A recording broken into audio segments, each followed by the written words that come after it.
I have 10.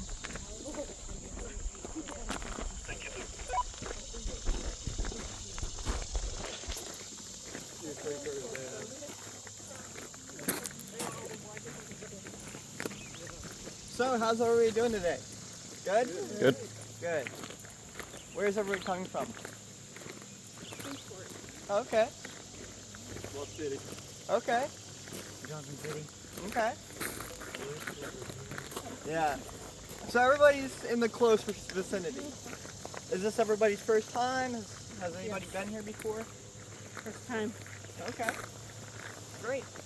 Yeah, I get people from everywhere. I've had people from out of state. I've had people from out of country. So, yeah.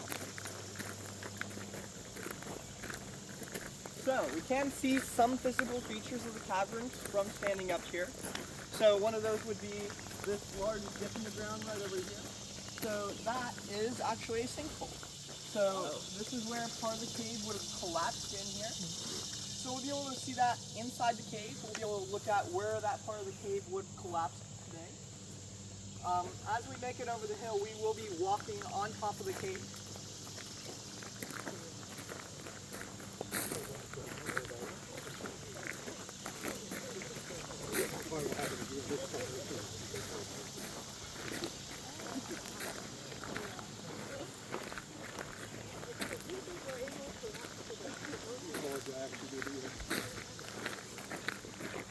And if you look around the property, you can also see these large chunks of rock that are sticking out of the ground. These are made of limestone, the same rock the cave is made of. It is a limestone cavern. So we'll be able to see that as we walk through the cave today.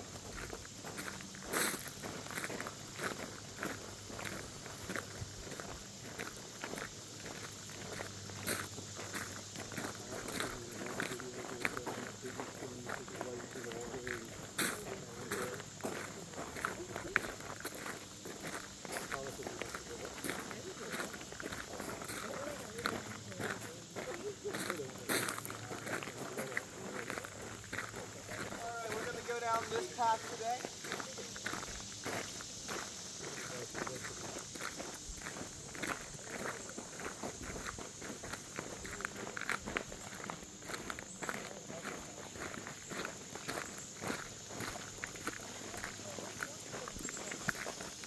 Watch out because there will be some ruts in the path down here. So just make sure to watch where you're stepping.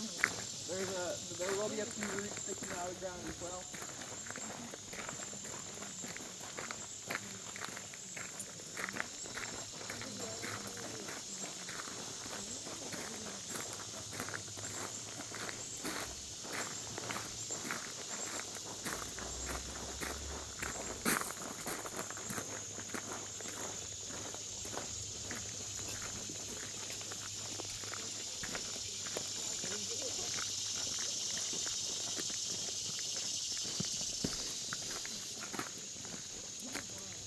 Alright, everybody can feel free to gather around here. This is going to be our first stop of the tour.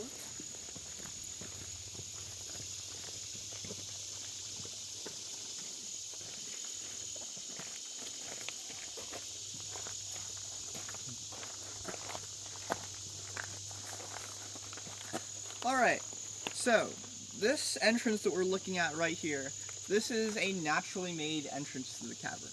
So this was made from water rushing over this part of the ceiling of the cavern, carving away at that limestone ceiling until it eventually collapsed down into the cavern here. So the hole itself is about 7 feet in diameter from this end of the concrete over here, reaching over to that pole. So you can look some ways down into the cavern, but you can't really see too far down, even with my light shining down there.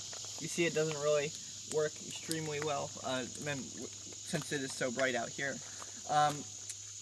This actually goes down about 120 feet, all the way down to the bottom of the cavern. So we'll be able to stand from the bottom of the cave today, and we'll be able to look up through this entrance. So it's going to be really cool to see once we actually get inside the cavern. this is actually one of our only sources of natural sunlight inside the cave as well, because all the rest of the light that we have down there is just going to be the flashlights that I have on me, and then electronic lights that have been placed all throughout the cavern to illuminate our pathways. So this also is historically significant to Bristol Caverns, but I'll be talking more about that as we go over here. Everybody ready to go down? Thankfully, we don't have to go down through this entrance today.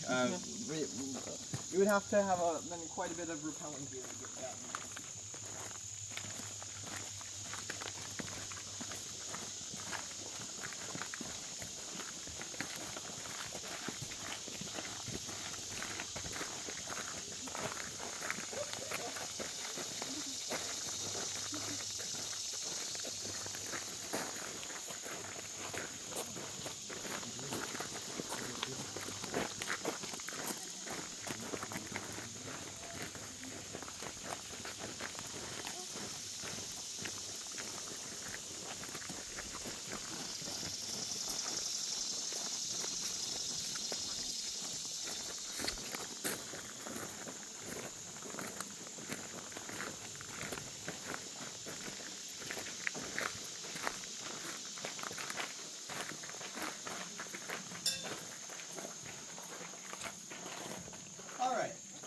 So, this area of the property is very historically significant to Bristol Caverns. Mostly because we have about 3 separate entrances to the cavern right in this very vicinity. So, you can see, of course, this one right here, and then there's the one that we just looked at on top of the hill. But there's also one that you might not be able to see from here. It is right down there in that ravine. So if you look closely, you're going to be able to see that large rock wall down there. And then if you look a little bit lower than that, there is a big iron door. So that is actually a construction entrance that was built back in the 1930s. So that was just built so we can carry construction materials to the interior of the cavern without having to carry down all these stairs through this section. It's also a lot larger than this entrance right here. But this entrance is very significant to Bristol Caverns because this is part of how the cave was first officially discovered. So, the cave was first officially discovered back in 1863. So, that is when this part of the hillside right here was dug out. So, this was dug out by a man named Samuel Sessler. He was a farmer of this land. He would have owned this property that we've been walking over today. And then he would have also owned the property past that tree line over there. So he would have used both these properties for farming, but he would have needed some place to store his food, kind of like a refrigerator. That is why he built a root cellar here.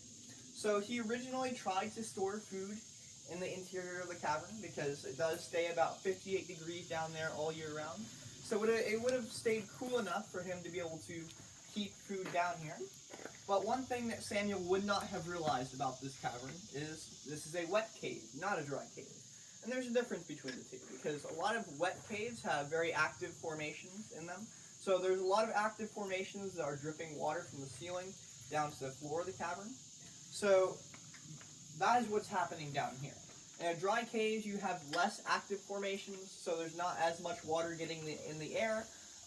So a lot of dry caves were very good for making into root cellars. This is not. Since there is so much water that is dripping in here, this would have caused any food that you would have tried to store in here to rot and mold just because of all the water that's in there.